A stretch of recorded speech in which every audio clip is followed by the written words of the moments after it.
my brothers and sisters in gaming. Welcome back to the channel. As always, I am Jonathan, your host here at QuickBird Gaming. Thank you for tuning in for another video and another episode of QuickBird News. I really appreciate it. Sorry if I'm a little slow today. I spent all day outside in the Arizona sun at an outdoor event, so feeling a little worn out. But I'm going to do my due diligence and try and bring you the news. And there was a lot to talk about this week. A lot happened. In addition to the Switch 2 releasing for Nintendo, we also had a PlayStation State of Play, we had the Summer Games Fest, we had the Future Games Fest, and a whole bunch of information on new games coming out. I'm not going to cover all of that. I don't think I could do it justice. I'm going to link a few things down below.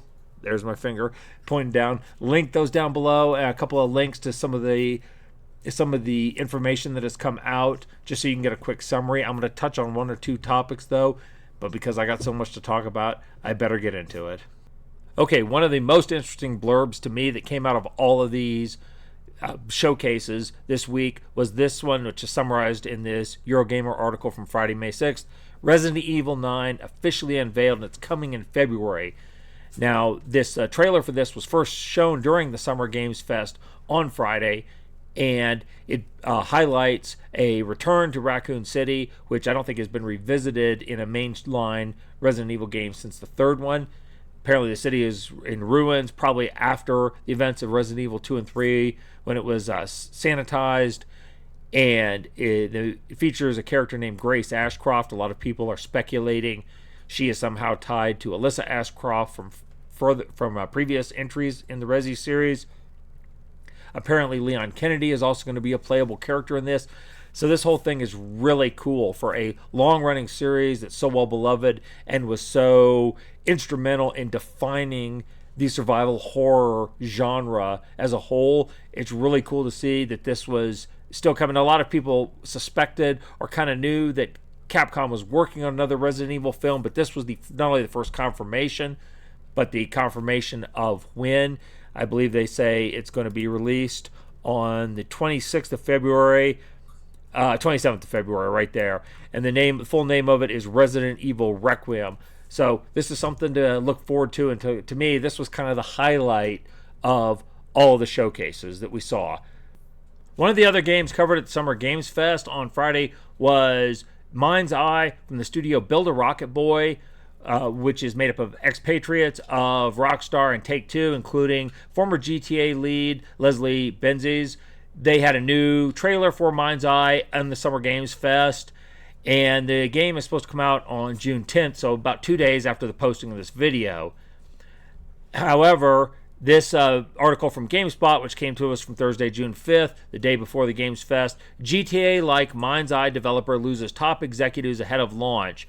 And it says here that their chief legal officer and CFO acknowledged their departure from Build a Rocket Boy. Neither explained why they left the company. It's generally not a good sign when two of your major high-level CEO or executive positions leave the company right before a new game drops. I would say that's at best, that's bad optics, because it looks like they're abandoning a sinking ship. Now, I covered Mind's Eye in an article on Mind's Eye last week, discussing how Build a Rocket Boy and some of their associates were kind of subtly blaming Rockstar Games for a bunch of the negative publicity Mind's Eye had received, including basically they said that they were being targeted by bots for commentary, and it was pretty clear who the attackers were. A lot of people interpreted that to mean that they said Rockstar was out to get them. It's pretty conspiratorial to me. Sometimes a cigar is just a cigar, as Freud said. If your first look at your game and your beta feedback was not going well, you maybe just didn't produce the best game, and people were genuinely reacting to how what you presented, and it's not a plot. They're not all out to get you. Be that as it may, this is interesting, and we're gonna have to see how Mind's Eye does when it drops in a couple days, and we'll see if the effect of these high-ranking people in the company leaving. We'll see if they were making the right call. And here is something that was not included in the Games Fest, and people noticed it and called it out. This article from Insider Gaming from Saturday, June 7th. Fans are worried after Marvel Wolverine's a no-show at the Summer Games Fest. It also did not appear during the State of Play this week, and there's not been a whole lot of news on this title. And the article says Insomniac Games, they're the folks who did the Spider-Man 2. Insomniac Games title, oriented around the X-Men favorite, was announced in September of 2021. 4 years later, we've heard nothing. A quick search on X, formerly Twitter, after the showcase for Marvel's Wolverine shows a flurry of posts asking Insomniac directly for updates and expressing worries that the title may not ever see the light of day. This is not a idle worry, considering that we just heard that EA had canceled their Black Panther game. You know, we had Wonder Woman canceled earlier this year. Superhero titles do not have the best track record in the last year or two, and things have not been going so well. So people are concerned, and the fact that it didn't show up at all in any of the showcases this last week, you know, people are going to take that and kind of run with it. So it remains to be seen what happens with this. Insomniac hasn't said anything, so I guess we'll assume it's alive and well until we hear otherwise. Okay, so we're going to turn away from the showcases and the Summer Game Fest and talk about the Switch 2 for just a minute. And this article from the Game Post, which was published on Friday, June 6th, says Nintendo Switch 2 launch day sales are the highest ever for a console, it's claimed. And when we scroll down here, it says Nintendo Switch 2 is officially launched, and reports claim its first 2-day sales have set a new console record with the demand at an all-time high. I believe this, since it has sold out in places, and I think most places, you know, your major storefronts have since gotten back stock. But it went through a real quick, rapid sale. It says the demand was obvious from day one. Retailers sold out instantly in many regions. It quickly became clear Nintendo was dealing with a launch bigger than anything they'd seen before. And then down here, according to new information shared by a well-known Nintendo YouTuber on X, Nintendo Prime, Nintendo has sold over 3 million Switch 2 units worldwide in the first 24 hours. That number comes from 3 independent sources, according to the Post. For comparison, the previous record for first-day console sales was held by the PS4, which moved over 1 million units globally in the first 24 hours. So even if they are off by, you know, a factor of 100%, you know, they doubled. If the estimate is double, it's still beating the PlayStation. It's still going to be the widest widest console release in history. None of this really surprises me. Nintendo has built. They have constructed a very dedicated fan base and people who really like the games and are Nintendo fanboys that are going to follow them no matter what they do, regardless of pricing of their games, regardless of the content. People are going to buy these products. So the fact that this is their first console in, 7 or 8 years, I think it was obvious it was going to sell pretty well. Not always well over in Nintendo land, though, as this article from GameSpot from Friday, June 6th points out. Princess Peach and Toad actor say Nintendo has replaced her after 18 years. Samantha Kelly is no longer voicing 2 of Nintendo's most iconic characters. Samantha Kelly, who has voiced Princess Peach and Toad in Nintendo games for nearly 2 decades, is seemingly no longer going to play these roles going forward. Kelly announced today, June 6th, that Nintendo is recasting Peach and Todd with other actors. I can't say why Nintendo would do this, why they would part ways with this veteran voice actor who has been such a consistent presence for one of their best-known characters for years. I don't understand what they're thinking here. I'm not going to accuse Nintendo of preemptively getting rid of this person in order to replace her with AI voice acting and in order to cut costs. But if they do, I won't be surprised either. Okay, turning to some other news, we have this article from Tuesday, June 3rd, published on IGN. Stellar Blade director can't wait to see our PC mods. Stellar Blade. Boy, I'm good at speaking tonight. Stellar Blade director and producer Kim Young-tae reportedly, quote, fully supports mods and is looking forward to try them out. When he was asked about his stance on modding, he reportedly said, first of all, I fully support the phenomenon of players using mods. In fact, I myself want to try out some of the more exciting mods, he replied. A-plus response from the director there. Anybody who's watched this channel more than 5 minutes knows that I am a big supporter of mods. I'm a big supporter of gamers being able to do what they want with the games they purchase, and that includes creating their add-ons and everything else in order to do this, especially in a single-player game where you're not harming anybody else regardless of what you're doing. And it says, the article says, which is just as well really, as the game isn't even out on PC yet, there are already dozens of mods listed on Nexus, covering everything from new skins to reshaders and nail polish. Several more categorized as adult. Let's leave it at that, shall we? Yes, leave it at that. Again, players do what they want with their own game. IGN's Stellar Blade review returned a 7 out of 10. We don't care about that. We don't care what IGN said about the game itself. They gave Concord a 7 out of 10 for Christ's sake. Their credibility with ratings is pretty much shot.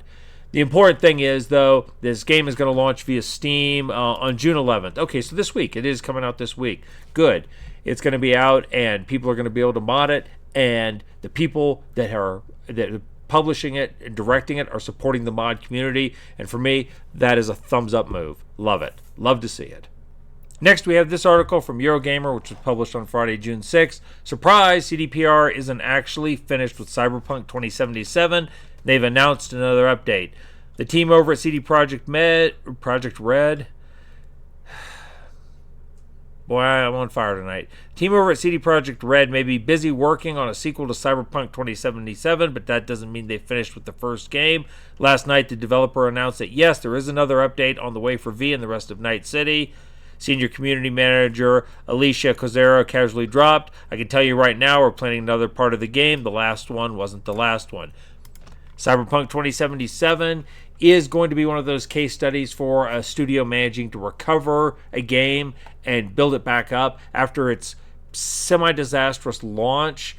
They kept at it, they didn't give up, they kept plugging away, and they've made it more playable, and they've continued providing content. It's not quite a rags to riches story on the level of No Man's Sky, but it was still significant because so many studios, if they have this kind of bomb, they just wash their hands of it. They throw it away and say, we can't deal. Can't do it.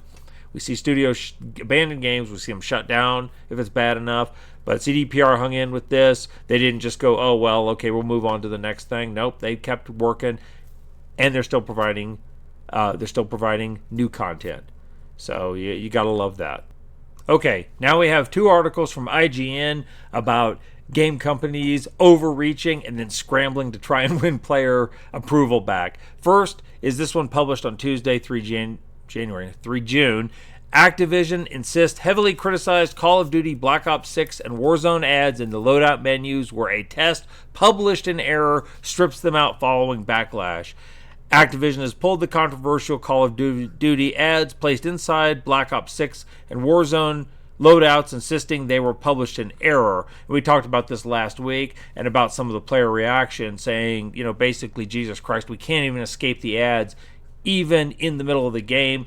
And some people were saying, here it comes. This is the harbinger for companies like Activision, companies like EA to start jamming in ads in the middle of playing. It goes from when you're at your pause screens and your loadouts to in the middle of the game stopping and having to watch an ad. So after the backlash, Activision has tweeted to say the adverts have been removed and offer an explanation. A UI feature test that surfaced select store content in the loadout menus was published in the Season 4 update in error. In error.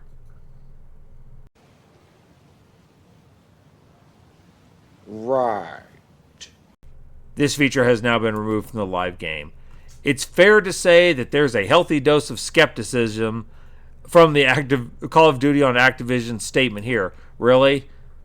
They do this crap every cycle around this time. Introduce something awful and see if people are mad or not, said one fan. If the outrage is enough to pretend like it was an accident and remove it, a.k.a. we saw how much everyone hated and ridiculed our shameless attempt to include unavoidable ads, so we removed it, said another.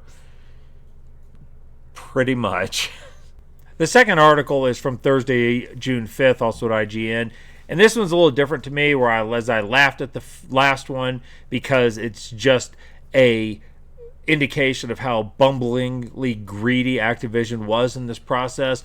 This one is a little more irritating, and it involves one of my favorite punching bags on these videos, and that's Gearbox CEO Randy Pitchford. The headline of this article reads, Borderlands 2 goes free to keep on Steam, where recent EULA changes have sparked a mostly negative user review rating across the entire franchise. Gearbox Software is giving away Borderlands 2 for free on Steam, but some fans are warning others to stay away from the series due to a recent controversy surrounding the terms of service. The studio behind the looter shooter series surprised PC gamers with a free offer today, allowing all Steam users to add the sequel to their libraries for free. It's a freebie that grants the access to the 2012 title at no cost.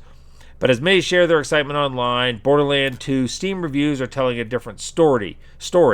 While the all reviews section boasts a very positive rating on Steam with more than 250,000 reviews, the more recent 3,300 reviews have for the second Borderlands game are labeled as mostly negative. And here's a close-in look at that graph. You can see that they are just getting absolutely hammered. People are going ape on this game and reviewing the hell out of it. And it's not just Borderlands 2. The entire franchise, the first one, the third one, Tiny Tina's Assault, the prequel. I think I saw that the recent reviews on the Borderlands, the pre-sequel or whatever it's called, were as low as 9% positive. So people are really just taking out their aggression on this. And you can see there's obviously some positive reviews here on June 5th, probably right here, probably from people who got the game for free and were excited, but longtime fans and others are not happy. And it comes not from the change in gameplay or troubled servers, but instead key changes that Take-Two, Gearbox's parent company, made to its terms of service in February, including concerns that the EULA condemns the use of mods, cheats, and VPNs. However, the primary concern being echoed across social media channels relates to Take-Two, 2K Games, and Gearbox that are harvesting data and private information. None of this is good. I've said it in this video, that I think people should be able to mod whatever the hell they want. If you play a single-player game and you want to cheat your whole way through it, that's between you and your conscience. I don't really care. It doesn't bother me. It has no impact on me. And frankly, I think people ought to play games however they want to play them. They're supposed to be an escape. This is not, a high-performance sport unless you're in esports, literally in esports doing it. Doesn't matter if the guy next to you is playing on hard mode and you're cheating your way through it. It's your game. Do what you want.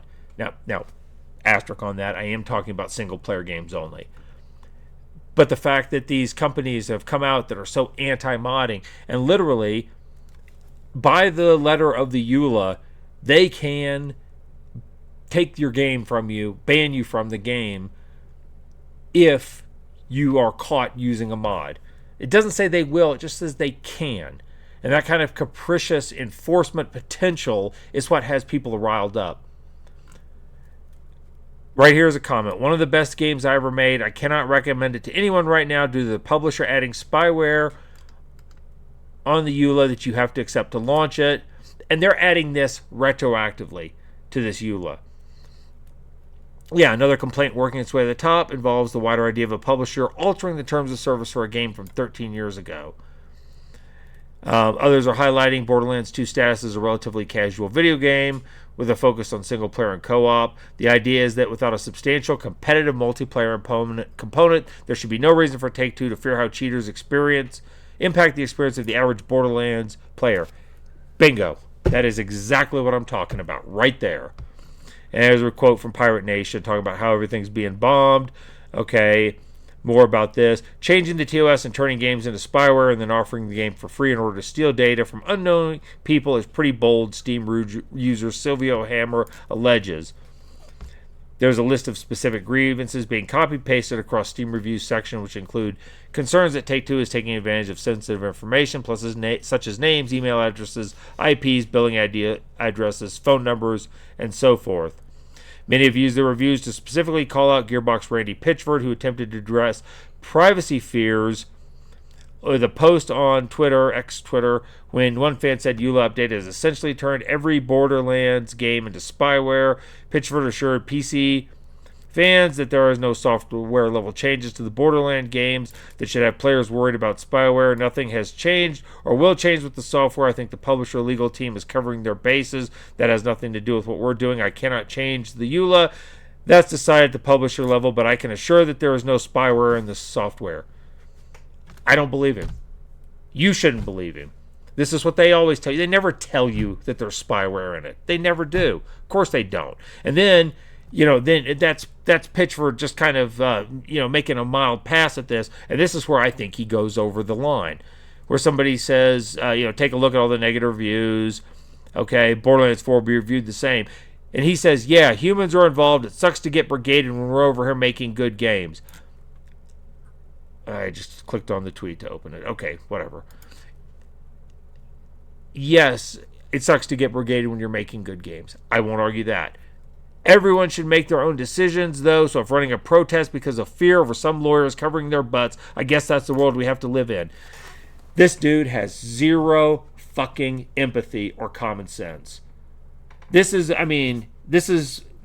if it weren't for the tweet he made the other week, if it weren't for the comments he made then, this would be like the most, do you not own phones? Let them eat cake kind of comment. Seriously, Randy, what are you doing? I know you think that you could, you think that you can say whatever you want. Borderlands 4 is going to continue to sell. You're going to get to a point where this is not going to work anymore. You're 13 years out from Borderlands 2. Borderlands 3 was a success because of Borderlands 2. It used up a lot of the goodwill it had. People were not as receptive to it. Tiny Tina's Wonderland was never a success. Every game in this franchise since the second one has performed less and less well. And here you are throwing fuel on the fire with your flippant attitude. You can do whatever you want, man. But, it's your employees that are going to end up on the unemployment line when they have to shut down this studio because your game underperforms. And before you say that won't happen, I'm sure a lot of people at Arcane, at Monolith, at Firewalk all thought the same thing. So this kind of attitude just, really pisses me off. I'll never play a Borderlands game again. Not while this EULA is in place, and certainly not while this guy's in charge. Gearbox will never see a dime of my money. And I can't tell any of y'all what to do, but I encourage you to do the same. Now we come to this article from Video Games Chronicle from Friday, 6 June. Yeah, I told you it's been a long night. Tencent owns 15% of Helldivers 2 studio Arrowhead. It has emerged. The tech giant Tencent made an $80 million investment in Arrowhead Game Studios last year. And apparently Helldivers Studio, the company was valued at $530 million. They paid $80 million for basically a 15% stake. The remainder of the company is owned by the founders privately. So, not a complete buyout, but yet again, Tencent is worming into the Western game studios. This could be a good or a bad thing. It's bad for any number of reasons you want to talk about in terms of trade monopolies and such. China having control over these IPs, if that's something that bothers you, it's bad for those reasons. On the other hand, I look at Game Science from China, which made Black Myth Wukong last year, which went gangbusters and was pretty well liked. They've got some games out there, like I think the one I'm really focusing on coming later this year. I think it's later this year. Tides of Annihilation, coming out of a Chinese studio that looks really good. If they're the ones that we need to make good games, maybe they should have control. If the Western studios are going to continue to screw up and give us Dragon Age: The Veilguard and Forspoken and things like that, games that are not working, Redfall, Suicide Squad, Kill the Justice League. If we're going to continue to get games like that, maybe we should let the Chinese have it. In any event, Tencent continues, to get, like I said, to get their tentacles into everything. I don't know that this is going to affect either Arrowhead or Helldivers 2 in the near term. They just had a great couple of weeks with their Super Earth Defense campaign. It really revved up interest in their playtime. But I can't help but think that this may have some influence down the road. So, just something to keep an eye on. All right, we'll close this video on a high note. This article from Insider Gaming from Friday, 6 June. GTA 6 fan spent 1 month recreating trailer 2 for real with Legos. Okay, GTA 6 trailer 2 stunned the world when it was dropped. I did a reaction to it, by the way. You wouldn't think it could be topped, which is why one dedicated fan spent the month rebuilding the trailer shot for shot using real Lego pieces. And I went and watched this. It's cute, it's fun, and it just shows you, the power of gaming in the sense that it is amazing what passion it can bring out from people. You think about total conversion mods like Fallout London for Fallout 4 and the work people put in that. They didn't do it for profit. They didn't do it. They did it because they love it. And this is the same thing. This individual who put this together did this out of love for the GTA franchise and the excitement about the upcoming game. I'll leave a link down here to the video, to the Lego video. Go watch it. Go check it out because it's cute and it's fun, and this exemplifies the best of the gaming community. It really does. All right, folks, I am going to leave this video there. I think I've talked long enough. It's late. I'm tired. In any video where I have to talk about Gearbox, I always feel like I'm going to come down with hemorrhoids after. So I'm going to let this one be done. Thank you all for tuning in for it. As always, if you appreciate this content, if you enjoy it, please consider subscribing to the channel, dropping a like on the video, leave a comment down below, tell me what you liked, didn't like. Let me know if I got things wrong, if I missed a major story from this week you would like to have seen covered. I would appreciate that. In the meantime, check out some of the links down below. Check out about the Summer Games Fest and Future Games Fest. Go watch that GTA Lego video. Like I said, it's awesome and glorious. So check that out. In the meantime, I will see you in the next video. Thanks for tuning in. You all go out there, live your best lives, and you all stay gaming.